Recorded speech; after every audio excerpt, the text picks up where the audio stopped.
Viva, sejam muito bem-vindos ao TDM Entrevista. Hoje a nossa convidada é professora da Faculdade de Direito da Universidade de Macau, especialista em Direito Civil e Direito Comparado. É autora de várias obras e dezenas de artigos científicos e publicou recentemente um trabalho que resulta de uma investigação multidisciplinar de cerca de 10 anos sobre a relação entre as tradições chinesas em torno do casamento e o direito. Chama-se Relação Matrimonial em Macau, Tradição e Direito, Passado e Presente, que Futuro? Temos hoje connosco a professora Paula Nunes Correia. Muito obrigado por estar connosco. Eu é que agradeço, João Pedro. O prazer é todo meu. Antes de mais, vale a pena tentarmos perceber melhor o que implica um casamento tradicional chinês, em que medida é que difere de um casamento, digamos, ocidental. É um processo relativamente complexo, com várias etapas e rituais.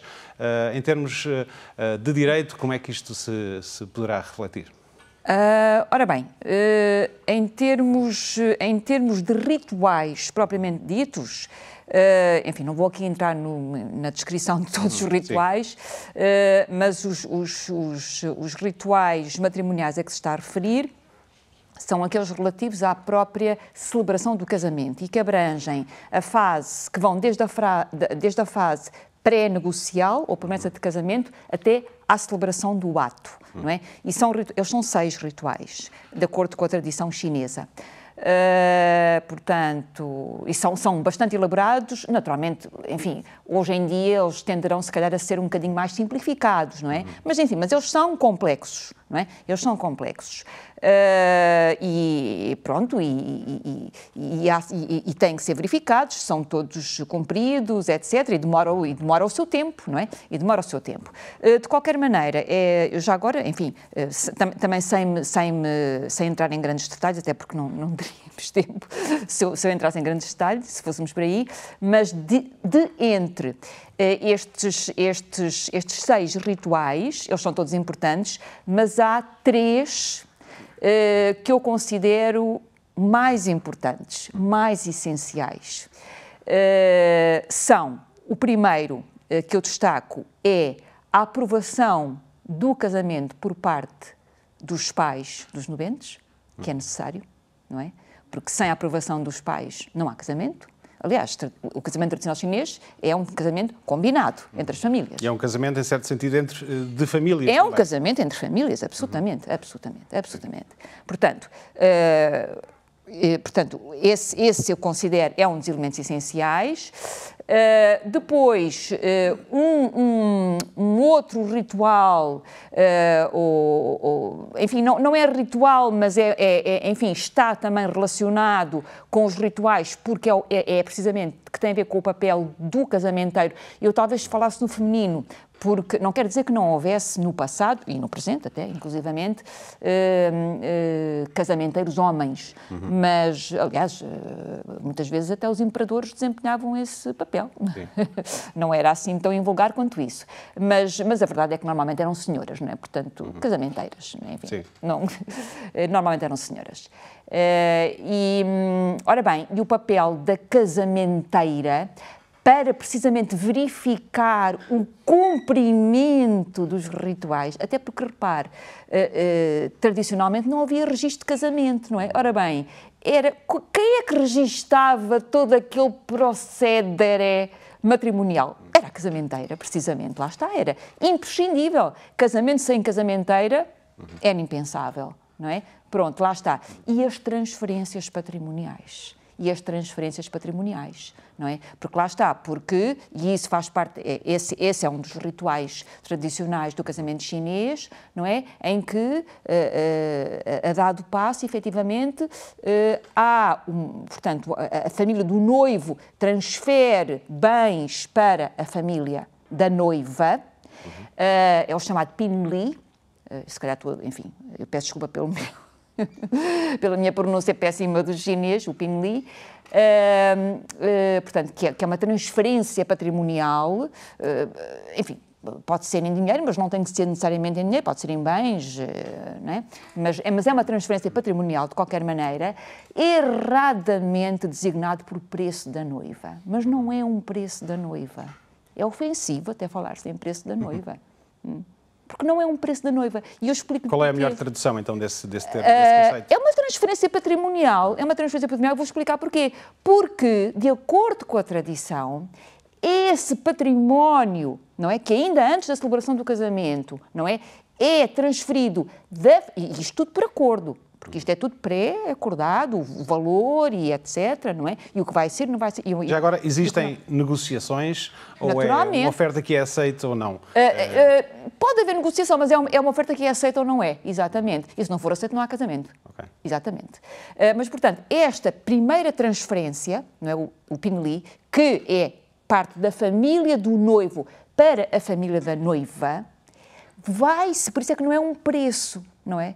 A família do noivo não está a comprar coisa nenhuma, está a fazer uma primeira transferência para a família da noiva, que a família da noiva deverá depois utilizar nos bens que a noiva vai levar para o casamento e para a família do noivo, porque ela depois vai ser transferida para a família do noivo, de acordo com a tradição, aliás, até vai viver, não é, na casa, não é, dos sogros, enfim, antigamente. E hoje também acontece muito isso. Não é assim tão incomum como isso. Mas vai levar o dote. Vai levar o dote. O Shuangliang, como se, enfim, também devo estar a pronunciar mal, mas é o dote, não é? Okay. Ora bem, e precisamente, não é? Essa primeira transferência que partiu da família do noivo para a família da noiva, não é? Esse dote, não é?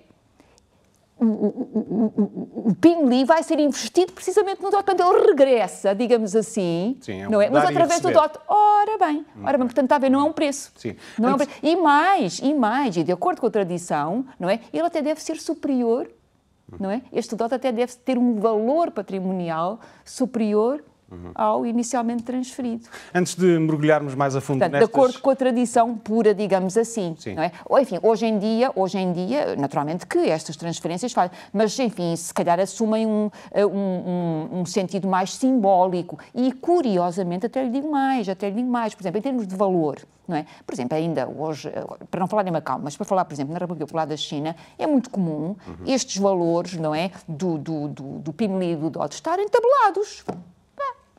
Estão, as pessoas sabem, olha, temos que pagar X e a família da noiva tem que pagar. Esse X pode ser quanto?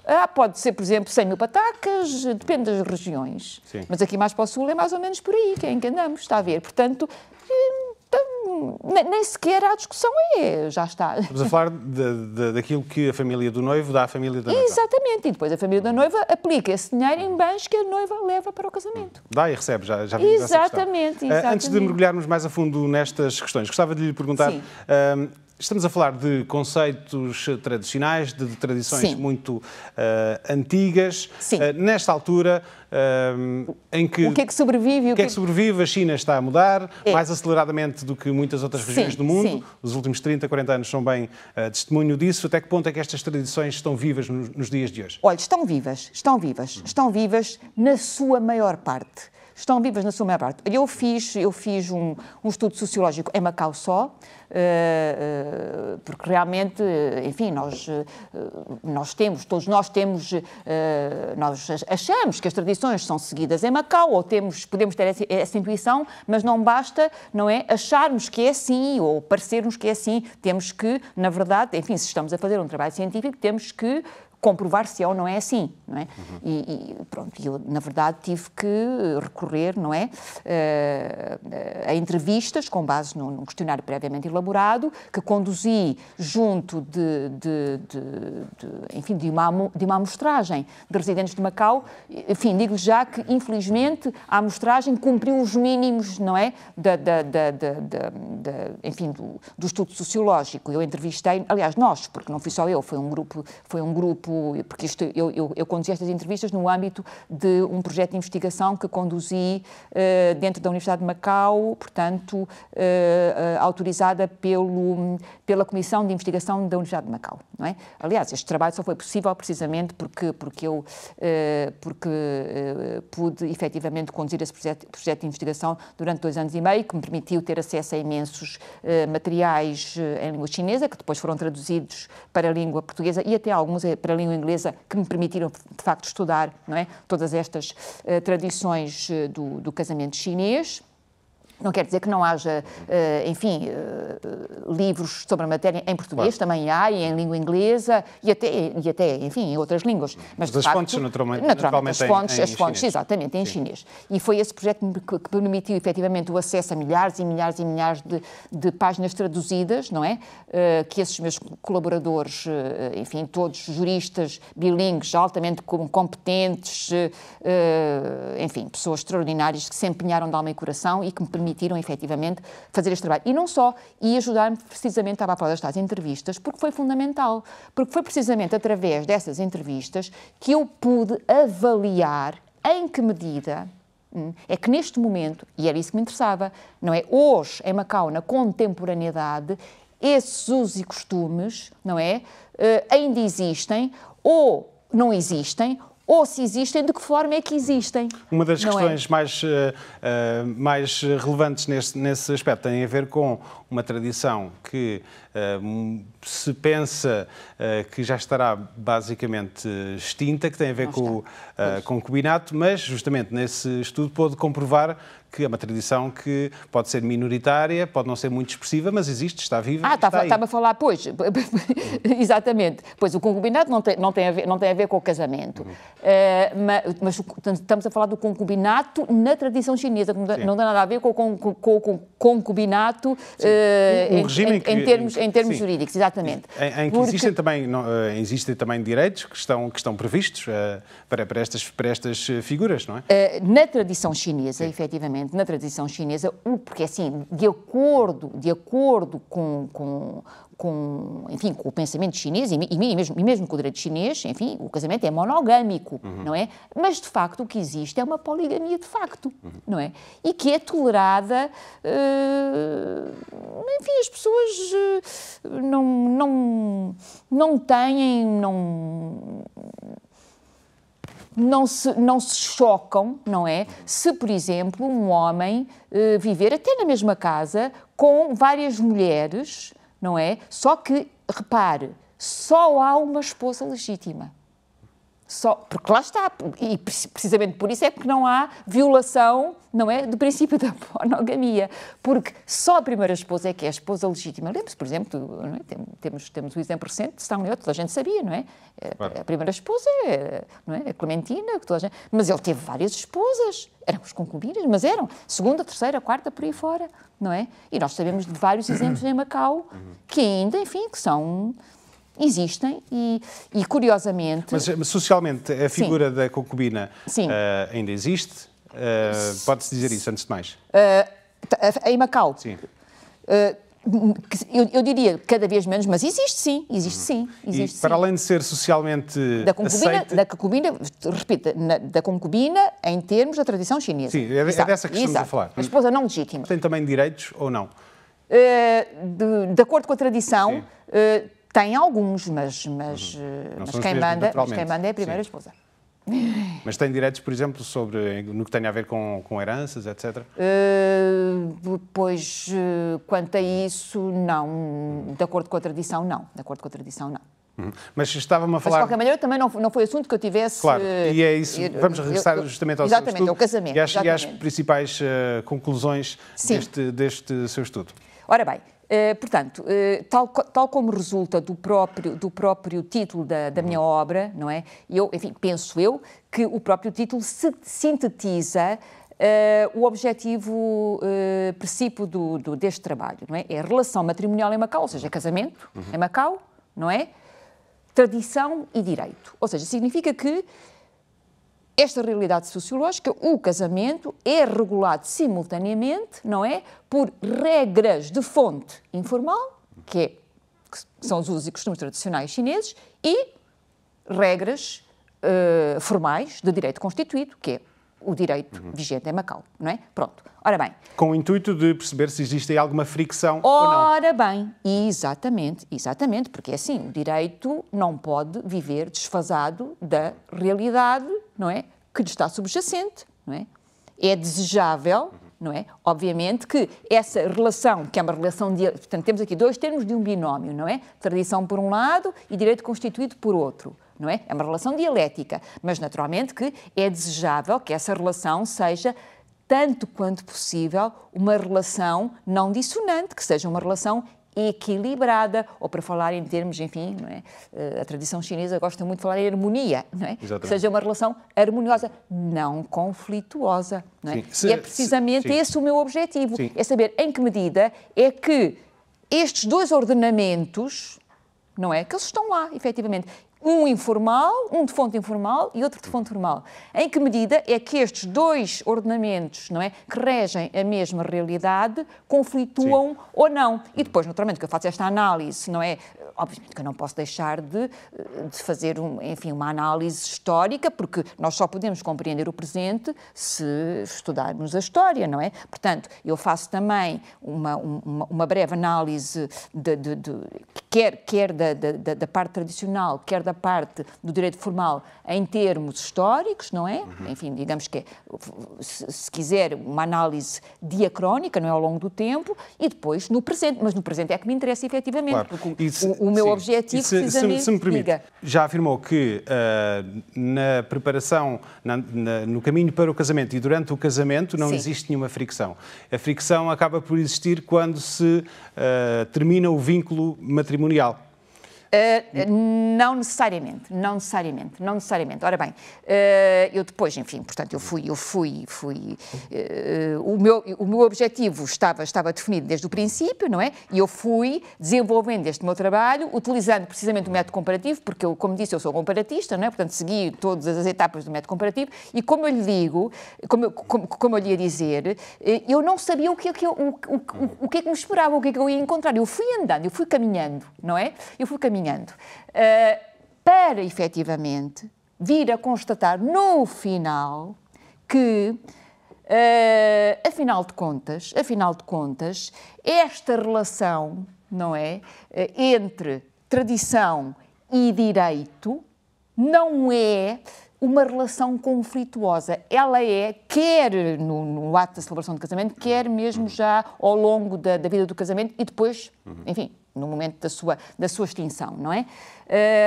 Ela é, em geral, é uma relação harmoniosa. No entanto... Era essa parte. Ora bem, exatamente, e isso já vamos para as conclusões, exatamente. Sim. No entanto, eu apercebi-me, eu cheguei à conclusão, enfim, com base em dados concretos, que há duas situações em que isso não acontece. E vou identificá-las. Ora bem, uma primeira situação tem a ver precisamente e isto tem a ver com o ato de celebração do casamento, não é? Tem a ver com a circunstância de a competência, portanto, antes disso eu tenho que explicar uma coisa. O sistema matrimonial vigente na região administrativa especial de Macau, e não só, e na República Popular da China e em Hong Kong também, é um sistema de casamento civil obrigatório, que não era o regime anterior, já agora, mas pronto, só esta parte. Ou seja, só é reconhecido o casamento que é celebrado segundo o direito civil. Pronto, ponto final. Ora bem, é esse o nosso sistema matrimonial.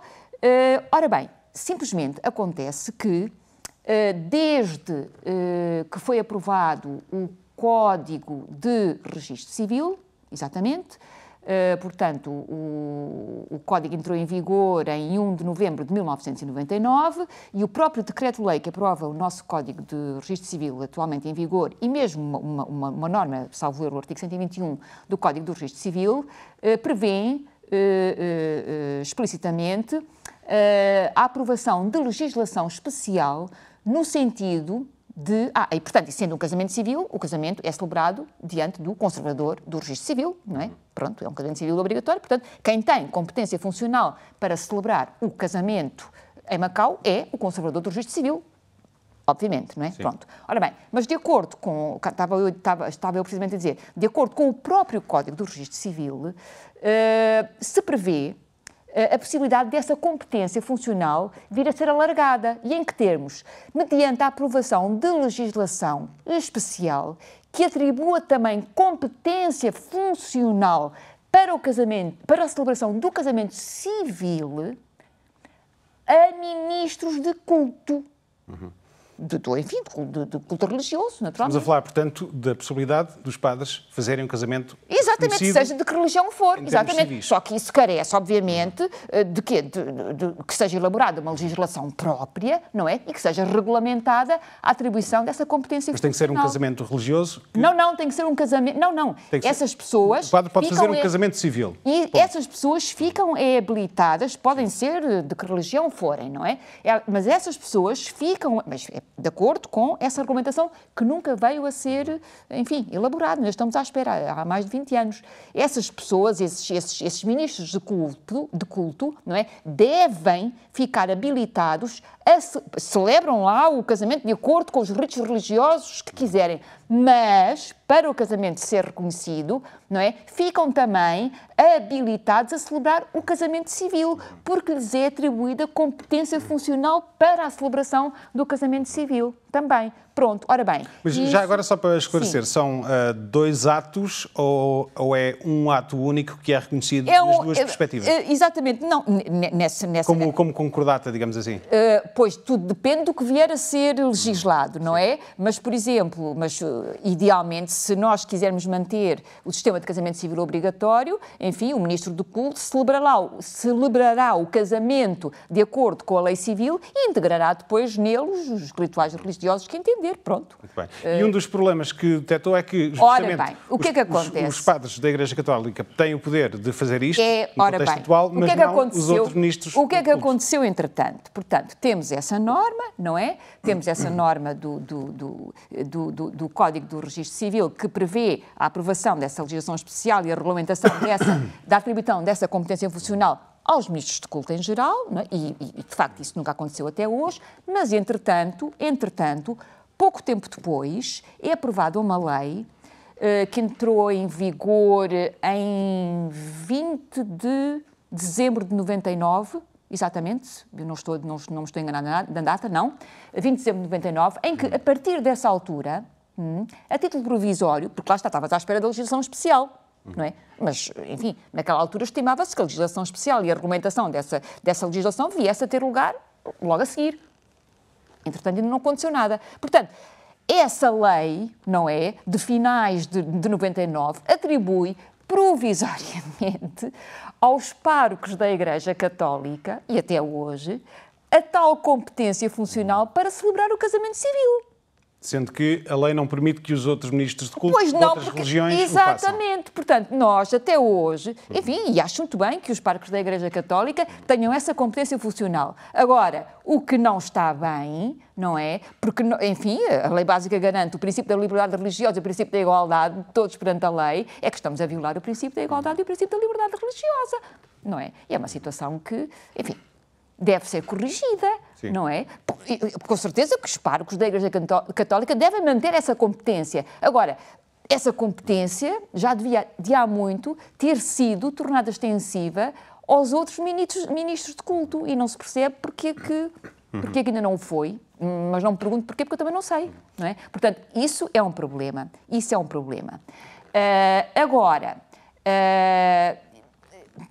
isso é um problema que, enfim, está especificamente, digamos que é um problema que tem uma resolução jurídica e está prevista a solução, não é? Dessa dificuldade, digamos assim, no próprio, não é? No próprio Código do Registro Civil e no diploma que aprovou o Código do Registro Civil. Mas eu dei-me conta também, para além disso, que independentemente, enfim, de vir a ser atribuída, e deve vir a ser efetivamente atribuída a tal competência funcional para celebrar o casamento civil aos ministros de culto religioso em geral, naturalmente, para além disso, eu defendo também outras possibilidades para minimizar, desde logo, a inconveniência, não é? Porque agora estamos a falar da celebração do casamento religioso e da possibilidade de, não é, os padres ou os ministros de culto das outras religiões, não é, terem também competência funcional para celebrar o casamento civil. Isso é uma coisa. Mas há também o casamento celebrado de acordo, lá está, com os rituais tradicionais chineses, não é? E então vamos imaginar, não é? Por exemplo, um casal que é, sei lá, por exemplo, que é budista, não é?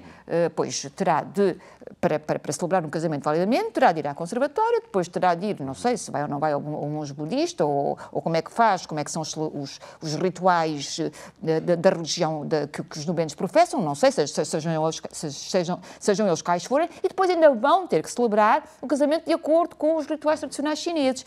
Enfim, há aqui uma série de inconveniências, não é? E que podem ser minimizadas, não é? E repare, e isto além, não é? Isto está para além da tal adoção, que é perfeitamente necessária, a adoção da tal legislação especial. E eu proponho algumas soluções que se dirigem precisamente a minimizar esses inconvenientes. Por exemplo... Sim, rapidamente, se não se importa, ainda temos outros temas. Sim, sim. Mas diga. Posso? Muito rapidamente. Por exemplo, por que não atribuir também competência funcional para celebrar casamento civil, designadamente a membros da sociedade civil, enfim, que sejam pessoas idóneas, não é? Com certeza mediante a formação de um curso profissional que lhes dê, não é, o mínimo de conhecimento para celebrar o casamento de acordo com a lei civil, não é? Esse curso poderia ser administrado através dos serviços de administração e justiça, não é? E pronto, e também não é assim tão complicado, pois se os parcos da Igreja Católica têm essa competência, outras pessoas também a podem ter, não é? Pronto, enfim, aprendiam a profissão, digamos assim, e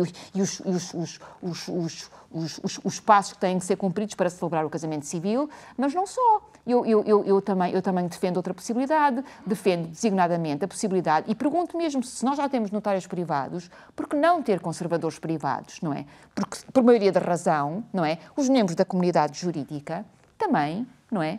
Podiam ter essa competência funcional. Com certeza também, enfim, mediante, enfim, uma aprendizagem prévia do que tinham e do que não tinham a fazer, e podia também ser-lhes atribuída essa competência funcional para celebrar o casamento civil. E até, inclusivamente, os próprios notários poderiam, não é? Assumir também o papel de conservadores privados, e isso iria, de facto... E mais, e enquanto celebravam o casamento civil, não é?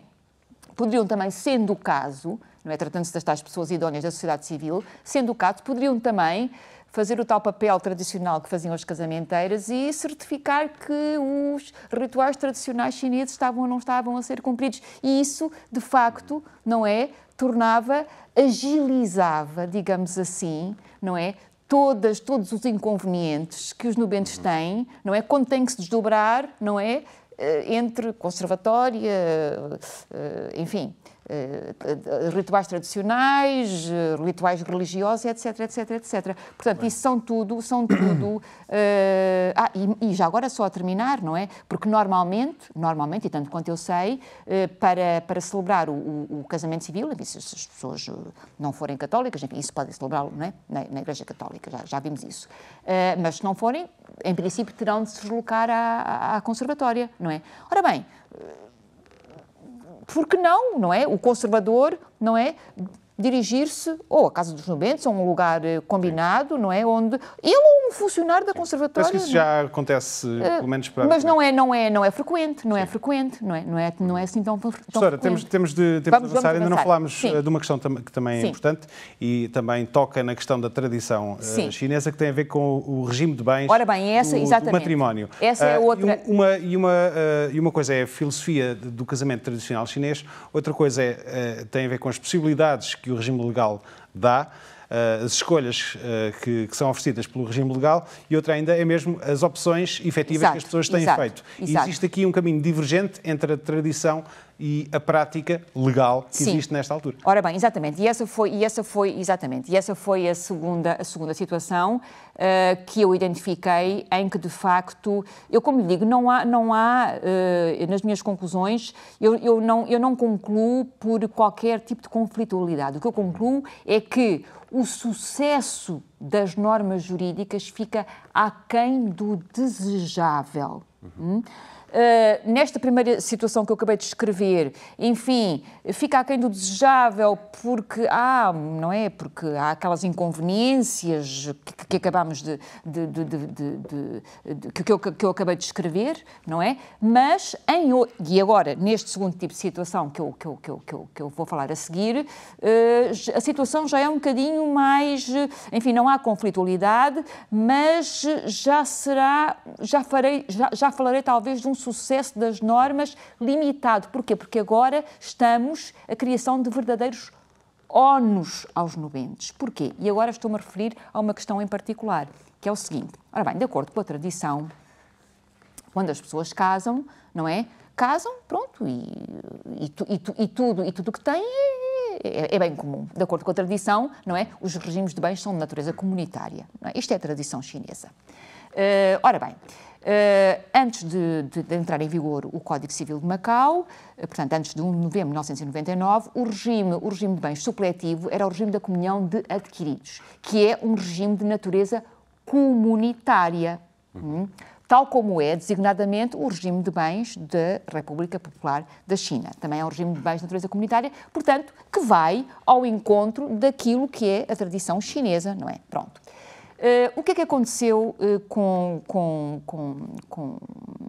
o nosso Código Civil de Macau a partir da sua entrada em vigor? Ora bem, foi substituído o regime de bens supletivo. O problema está aí. O regime de bens supletivo, portanto, é aquele que se aplica na falta de manifestação de vontade em contrário dos nubentes. Se não escolher outro, é aquele. Exatamente, se eles não celebrarem convenção antenupcial, é aquele que se aplica. Portanto, significa então que o regime de bens supletivo, para cumprir a função de regime de bens supletivo, não é? Deve corresponder à vontade que os nubentes normalmente teriam, não é? Celebrando o casamento, não é? Não criando nenhum ónus, não é? De eles precisarem de celebrar uma convenção antenupcial para evitarem que se lhes aplique um regime que eles não querem. Ora bem, o que é que acontece? O regime de bens supletivo, que vigora desde a entrada em vigor do nosso Código Civil, é o regime da participação nos adquiridos, que é um regime de natureza separatista.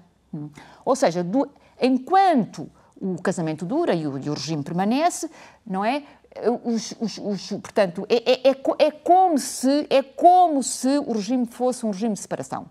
Cada um dos cônjuges usa e frui dos bens livremente, sem qualquer problema, sem ter que dar satisfações ao outro. Só que, quando chega ao momento da dissolução do regime de bens e do casamento, designadamente, não é? As coisas mudam de cor, não é? E o que é que acontece? Ora bem, exatamente, por isso é que é uma participação nos adquiridos, não é? E o que é que acontece? Acontece que, designadamente, quando vamos imaginar que há, por exemplo, um divórcio, não é? Não tem que ser necessariamente assim, mas vamos imaginar que há um divórcio, não é? Ora bem, naturalmente que, chegando a esse ponto, há sempre um dos cônjuges que ficou patrimonialmente mais beneficiado do que o outro, necessariamente, não é? Ora bem, mas como ambos contribuíram para a riqueza comum do casal, há que acertar as contas e há que igualar o património no final, não é? Ora bem, e então, precisamente, para igualar o acréscimo patrimonial dos cônjuges, não é? O cônjuge que teve um acréscimo patrimonial inferior ao outro tem um crédito na participação. Está a ver? Sim. Portanto, tem direito a metade da diferença. É muito complicado, complicado. E o que é que acontece? E muitas vezes, enfim, eu julgo que foi isso que aconteceu, porque ao início, eu fiz isso consta, isso são dados que nos são fornecidos pelos próprios serviços de estatísticas e censos, porque até 2007, o regime supletivo, que era o regime da participação dos adquiridos, era, por ordem decrescente, não é? O primeiro regime, não é? Pronto, de facto, os nubentes não celebravam convenção antenupcial e aplicava-se o regime da participação dos adquiridos. E depois, de repente, a partir de 2008, não é? O regime da participação nos adquiridos deixa de ser o primeiro, não é? E passa para o final da fila. surpreendentemente. E, veja lá, qual é o regime que toma a dianteira a partir de 2008? O regime da comunhão geral. Não é? Que é o oposto. Isto quer dizer muito sobre a forma como as pessoas vivem o casamento, encaram o casamento. Exatamente. E um certo desfazamento daquilo que é a tradição chinesa. Ora bem, o que é que será passado provavelmente? Provavelmente as pessoas não estariam informadas, não é, do que era, do conteúdo, não é, do regime supletivo que passou a vigorar a partir de 1 de novembro de 99, não é? E quando, ao fim daquele tempo, não é, se aperceberam que, afinal de contas, não era aquilo que queriam, passaram, não é, a celebrar a convenção antenupcial. Ou seja, passaram a, por isso é que é um ónus, passaram a precisar de celebrar a convenção antenupcial para evitar que se lhes aplique, porque não era esse o regime que elas queriam. E prova-se que não é. E prova-se que não é. Porque a partir de 2008, o regime que passa a ter a dianteira é o regime da comunhão geral, não é? Em que praticamente, não são todos, mas praticamente todos os bens são comuns. Não é? Só para terminar, já ultrapassámos o nosso tempo. Sim, pois, ainda havia muito por dizer, mas pronto, não tem importância nenhuma. Considera que o regime supletivo devia ser mudado mais uma vez? Não considero, tenho a certeza, porque está, enfim, está mais do que provado que existe um verdadeiro ónus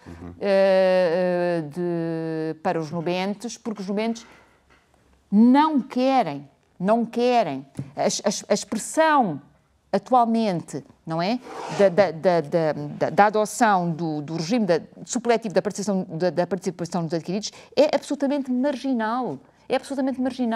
Portanto, os cônjuges, os nubentes, digamos assim, porque estamos a falar da convenção antenupcial, se bem que eles podem também depois do casamento alterar, enfim, se não tiverem feito convenção antenupcial, mas eles precisam de celebrar uma convenção antenupcial, não é? Precisam para evitar que se lhes aplique o regime supletivo, porque está mais do que provado que não é esse o regime que eles querem adotar. Portanto, a maioria da população, a maioria dos casais que se casam nesta altura... Celebra a convenção antenupcial. E qual é que seria o modo de feito ideal nesta altura? Ora bem, neste momento, por enquanto, o regime que vai à frente, e já vai à frente desde 2013, é o da comunhão de adquiridos, que era o supletivo anterior. Sim.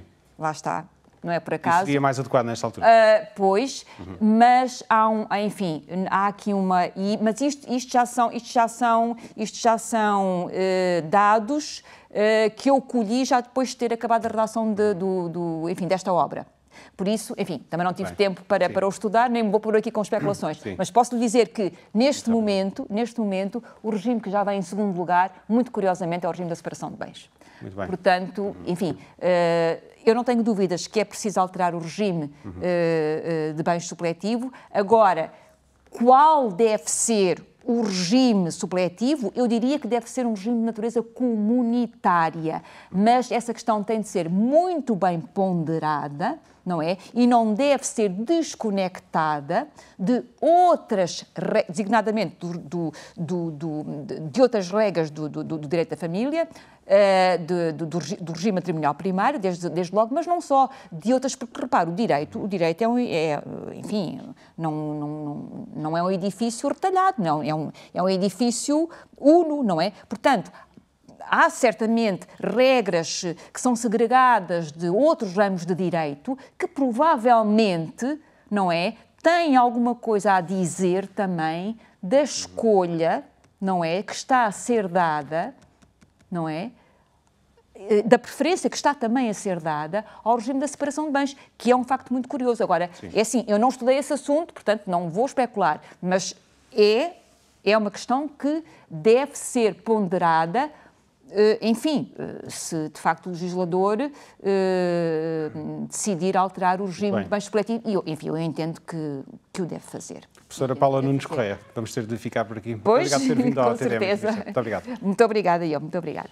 Nós voltamos na próxima semana, contamos consigo. Até lá.